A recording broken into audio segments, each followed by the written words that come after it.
Bismillahirrahmanirrahim. Assalamualaikum warahmatullahi wabarakatuh. Kaifa halukum teman-teman di kelas 6? Bu Uli doakan semoga teman-teman semua dalam kondisi yang sehat, dalam kondisi yang baik, dan selalu bersemangat dalam PJJ. Alhamdulillah kita ketemu lagi di pelajaran PAI. Hari ini insya Allah kita akan bahas tentang Al-Quran Surah Al-Hujurat ayat 12 dan 13. Tapi sebelum dimulai, mari kita berdoa terlebih dahulu ya. Let's pray. Hand on pray and bow my head. A'udzu billahi minasy syaithanir rajim. Bismillahirrahmanirrahim. Raditu billahi rabba wa bil islami dina wa bi Muhammadin nabiyyan wa rasula. Rabbi zidni ilma warzuqni fahma. Amin ya rabbal alamin. Terima kasih kepada teman-teman yang sudah ikut berdoa dengan Bu Uli ya. Nah, tujuan dari pembelajaran PAI kita hari ini adalah agar teman-teman mengetahui kandungan dari surat Al-Hujurat ayat 12 dan 13. Kemudian juga agar teman-teman dapat menghafal Al-Quran surat Al-Hujurat ayat 12. Ya, untuk hari ini kita bahas tentang ayat 12-nya dulu ya teman-teman ya. Pekan depan baru ayat 13. Baik, kita mulai ya. Nah, kita dengarkan lagi Quran surat Al-Hujuratnya ayat 12. Ya ayyuhalladzina amanu ijtanibu katsiran minadh-dhanni inna ba'dadh-dhanni itsm ولا تجسسوا ولا يغتب بعضكم بعضا أيحب أحدكم أن يأكل لحم أخيه ميتا فكرهتموه واتقوا الله إن الله تواب رحيم. Masya Allah ya teman-teman, tadi sudah dibacakan tentang surat Al-Hujurat ayat 12. Artinya, wahai orang-orang beriman, ya ayyuhalladzina amanu, wahai orang-orang yang beriman, ya ayyuhalladzina amanu ijtanibu katsiran minadh-dhann. Jadi orang di sini diperintahkan kepada orang-orang beriman untuk menjauhi ya, jauhilah banyak dari prasangka. Inna ba'da dhanni ism, sesungguhnya sebagian prasangka itu dosa. Wala tajassasu wala yaktab ba'dukum ba'da. Dan janganlah kamu mencari-cari kesalahan orang lain, dan janganlah ada di antara kamu yang menggunjing sebagian yang lain. Ayuhibbu ahadukum ayyakula lahma akhihi maitan fakarihtumuh. Apakah ada di antara kamu yang suka memakan daging saudaramu yang sudah mati? Wattaqullah innallaha tawwabur rahim. Dan bertakwalah kepada Allah, sesungguhnya Allah Maha Penerima Taubat, Maha Penyayang.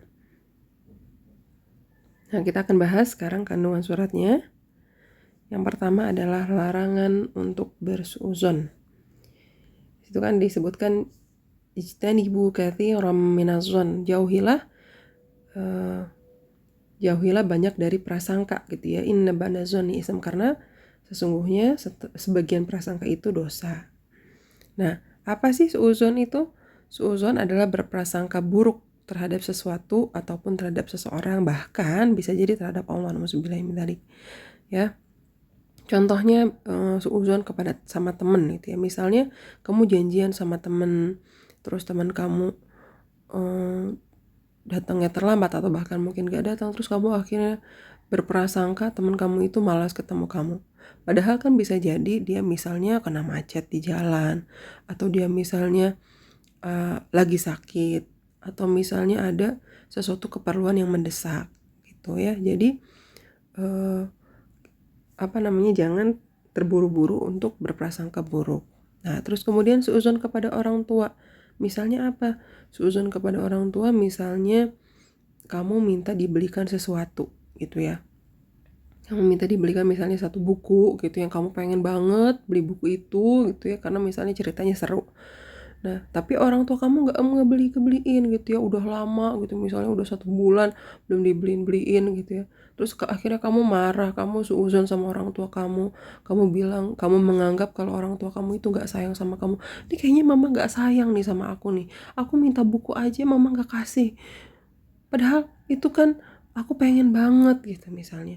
Nah, itu namanya suuzon terhadap orang tua. Padahal bisa jadi orang tua kamu itu belum membelikan apa yang kamu mau itu karena misalnya belum ada rezekinya, belum ada uangnya gitu ya, karena misalnya banyak keperluan, banyak kebutuhan gitu ya, sampai akhirnya belum bisa menuruti permintaan kamu gitu. Nah, jadi jangan terburu-buru untuk bersuuzon kepada orang tua. Nah, suuzon kepada guru juga misalnya. Ketika misalnya kamu dipanggil sama guru, ini udah pasti nih, ada masalah nih. Bakalan diomelin lah aku nih sama bu guru nih. Pasti ini pasti. Pasti bakalan diomelin nih sama bu guru. Ternyata pas nyamperin ke bu guru, mau dikasih hadiah sama bu guru karena misalnya sudah melakukan suatu kebaikan. Nah, jadi kalau misalnya dipanggil pak guru dan bu guru, jangan dulu suuzon gitu ya. Jangan dulu berprasangka buruk gitu ya kepada siapapun. Kemudian ini dalilnya itu juga ada di hadis gitu ya. Tadi kan kita juga ada dalilnya ya. Tadi yang kita bahas itu Quran surat Al-Hujurat ayat 12 itu dalilnya. Nah, tapi diperkuat juga ada di dalam hadis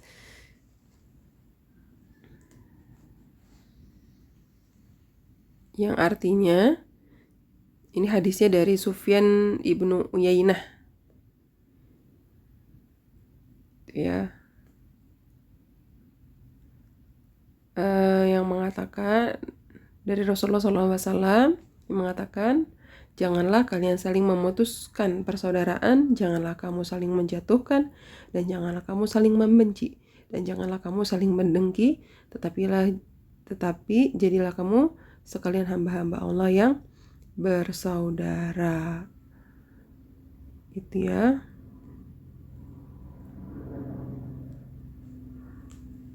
Itu tentang suuzon.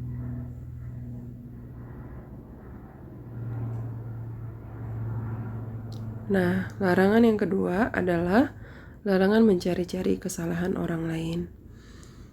Nah, mencari kesalahan orang lain dapat juga diartikan tajassus gitu ya.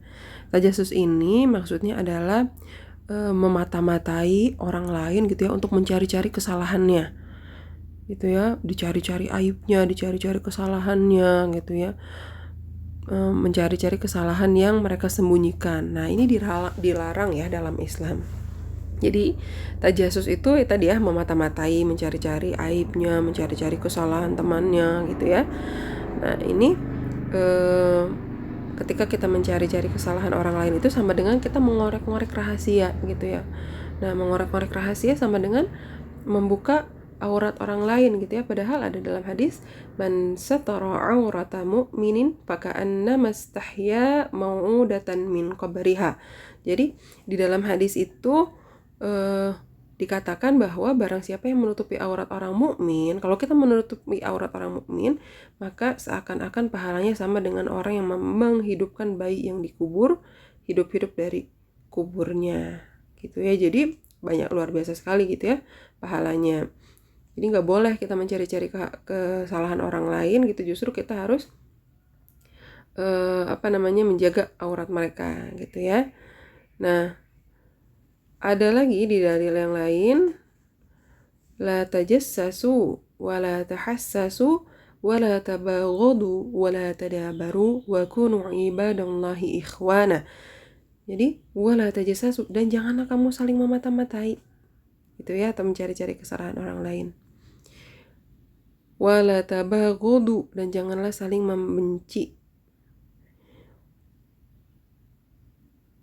Wala tadabaru, dan janganlah saling menjatuhkan. Wa kunu ibadallahi ikhwana, dan jadilah kamu hamba-hamba Allah yang bersaudara. Jadi tadi ya, sifat tajassus itu bisa memecah persaudaraan. Sifat mencari-cari kesalahan orang lain, memata-matainya gitu ya, saling membenci, saling menjatuhkan, itu dapat merusak persaudaraan. Nah, tapi dalam hadis ini disebutkan wa kunu ibadallahi ikhwana, dan jadilah kamu hamba-hamba Allah yang bersaudara. Diperintahkannya untuk menjadikan saudara, untuk menjalin ukhuwah Islamiyah gitu ya, berukhuwah. Nah, dalam satu bukunya Ustadz Salim Afila dikatakan kalau ukhuwah itu berkaitan dengan keimanan. Jadi kalau misalnya lagi berantem sama seseorang, bisa jadi ada di antara kedua orang itu ada imannya yang lagi bermasalah gitu ya. Nah, jadi maka untuk agar ukhuwah Islamiyah kita itu tetap terjaga, maka harus memperbaiki juga keimanan kita kepada Allah gitu ya teman-teman ya. Jadi sekali lagi boleh sampaikan, jangan sampai kita senang gitu ya dalam mencari-cari kesalahan orang lain. Nah, kalau kita fokus terhadap kesalahan orang lain, kita cari-cari kesalahannya dia, emang dia mah orangnya kayak begitulah, males aku, dia orangnya suka jelek-jelekin aku, dia orangnya suka minjem uang ke aku tapi nggak dibalikin, malas aku main sama dia. Nah, itu mengingatkan terus ya kesalahan orang lain, padahal sebenarnya dia juga setiap orang itu pasti punya kebaikan gitu ya. Nah, karena tadi kita terlalu fokus pada kesalahannya, pada kekurangannya, sehingga akhirnya kita lupa kebaikan dari orang tersebut gitu ya. Padahal orang ini pasti tadi yang diungkit-ungkit kesalahannya itu, padahal misalnya dia orangnya sering membantu gitu ya. Kalau misalnya ada yang kesulitan itu dibantu, ada yang butuh pertolongan itu ditolongin gitu ya, orang yang suka berbagi misalnya. Jadi ini nasihat juga ya untuk diri Buli pribadi, ketika kita melihat seseorang itu jangan fokus pada keburukannya gitu ya, tapi fokuslah pada kebaikan yang dia punya gitu ya. Karena setiap orang itu pasti ada di dua sisi gitu ya, pasti punya kebaikan, pasti punya keburukan gitu ya. Tapi kadang-kadang kita fokusnya sama keburukannya aja, sehingga menutupi kebaikan orang tersebut. Nah, mulai sekarang ayo sama-sama boleh juga menasihati diri boleh sendiri untuk melihat gitu ya kebaikan-kebaikan yang dimiliki oleh orang lain gitu ya. Nah, kemudian di ayat 12 ini yang terakhir adalah membicarakan tentang gibah gitu ya, larangan gibah. Gibah itu apa sih? Gibah itu adalah membicarakan kejelekan orang di belakangnya. Jadi membicarakan sesuatu yang tidak disukai oleh orang tersebut gitu ya. Bukan di hadapannya, tapi di belakangnya.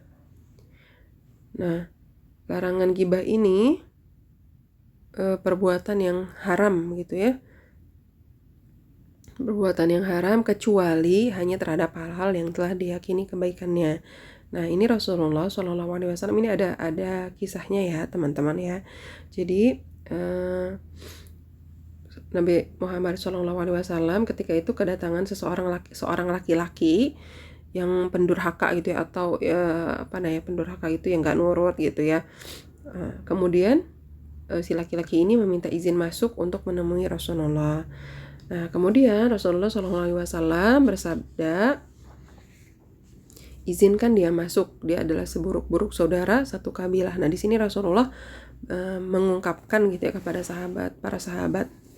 Nah, kenapa Rasulullah mengucapkan itu? Dengan tujuan agar para sahabatnya berhati-hati gitu ya. Jadi harus berhati-hati sama orang ini gitu ya.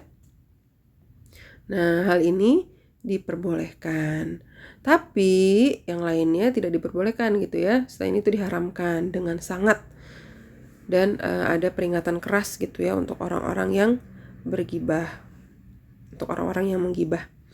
Nah, tadi di Quran surat Al-Hujurat ayat 12 itu kan disebutkan, ayyuhibbu ahadukum ayyakula lahma akhihi maitan fakarihtumu. Sukakah salah seorang di antara kamu memakan daging saudaranya yang sudah mati? Maka tentulah kamu merasa jijik kepadanya.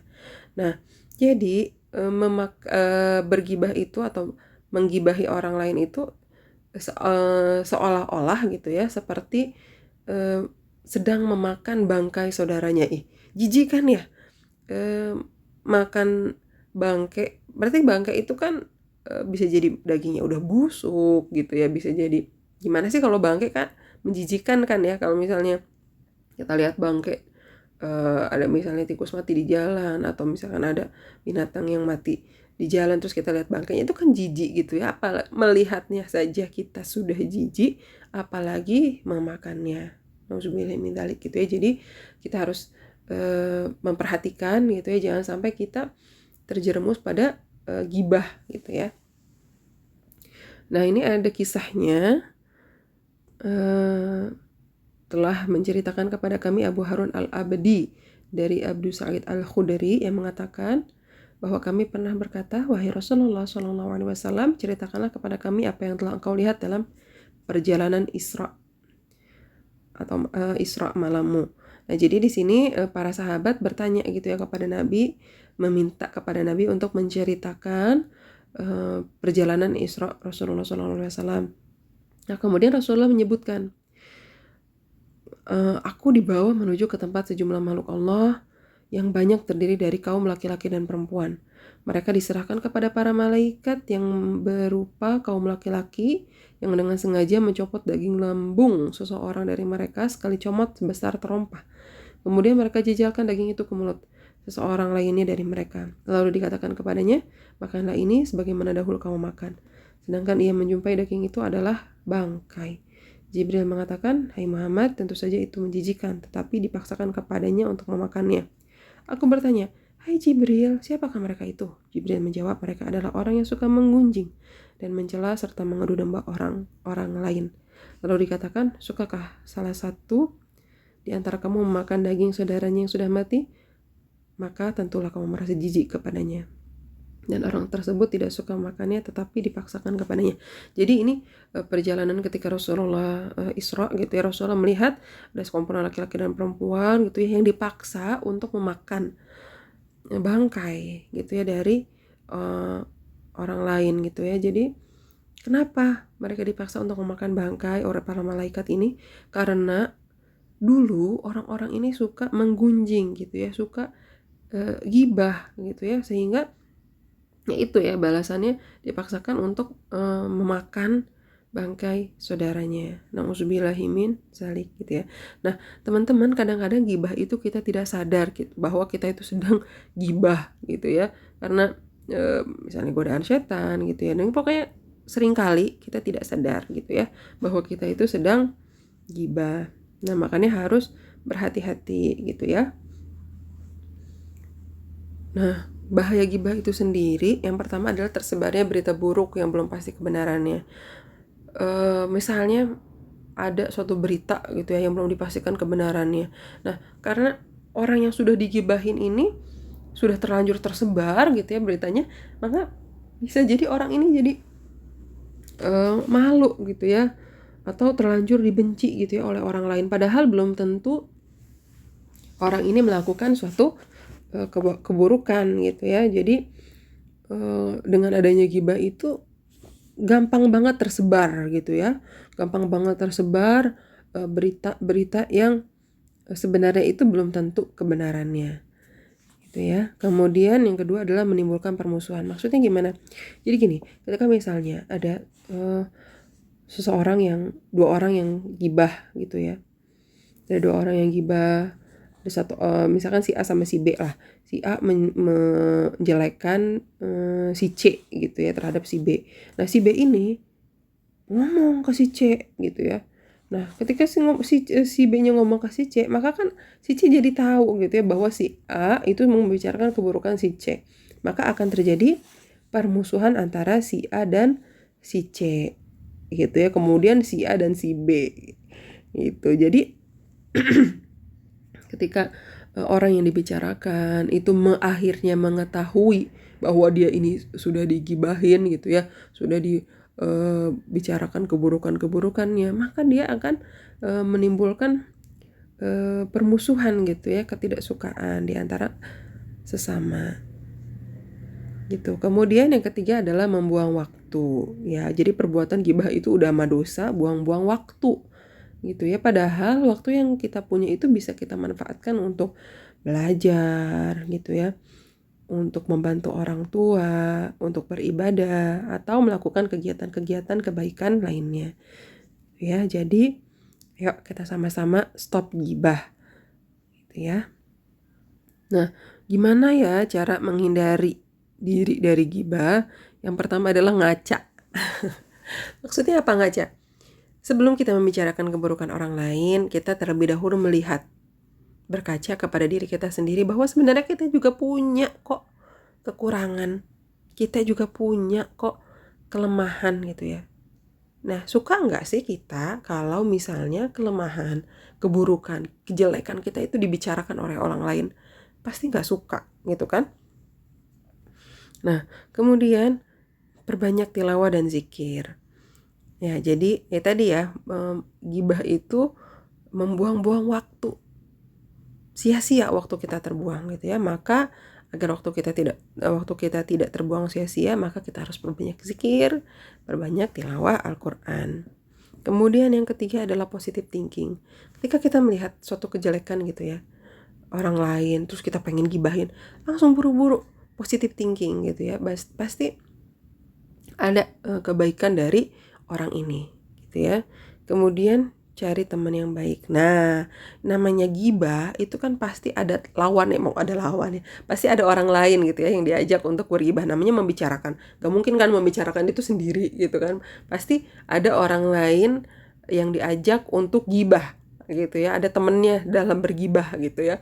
Nah, maka di sini kita diperintahkan, dianjurkan untuk mencari teman yang baik agar ketika misalnya udah mau gibah nih, karena temannya ini teman yang baik, gak boleh ngomongin orang lain ya gitu. Jadi diingatkan oleh teman ini agar tidak membicarakan kejelekan orang lain ya tadi ya. Jadi saling mengingatkan. Kemudian ya Bu, gimana nih, aku udah terlanjur gibah Bu. Nah, ada menebus dosa gibah itu adalah dengan cara memintakan ampun kepada Allah bagi orang yang engkau gibahi. Jadi misalnya kita habis gibahin si Ucup gitu ya, baru sadar, astagfirullahaladzim, aku sudah menggibahi si Yusuf ya Allah, tanpa sadar gitu ya misalnya gibahnya ya. Jadi udah berusaha sekuat mungkin gak mau gibah, keceplosan juga gitu ya, tanpa sadar, gak sengaja. Nah, maka di sini kita memintakan ampun untuk si Ucup tadi gitu ya. Ya Allah, ampunilah dosa-dosa si Ucup ya Allah, ampuni juga dosa-dosa aku yang sudah gibah ya Allah, ampuni dosa-dosa si Yusuf apabila si Ucup gitu ya. Jadi di situ kita memintakan ampun untuk orang yang sudah kita gibahi ya. Salah. Nah, oke. Jadi itu saja yang bisa Bu Uli sampaikan, teman-teman. Semoga dapat dipahami dengan baik dan juga semoga dapat kita sebagai pengingat gitu ya, untuk kita agar kita tadi tidak bergibah, tidak mencari-cari kesalahan orang lain gitu ya, dan juga tidak bersuuzon kepada orang lain.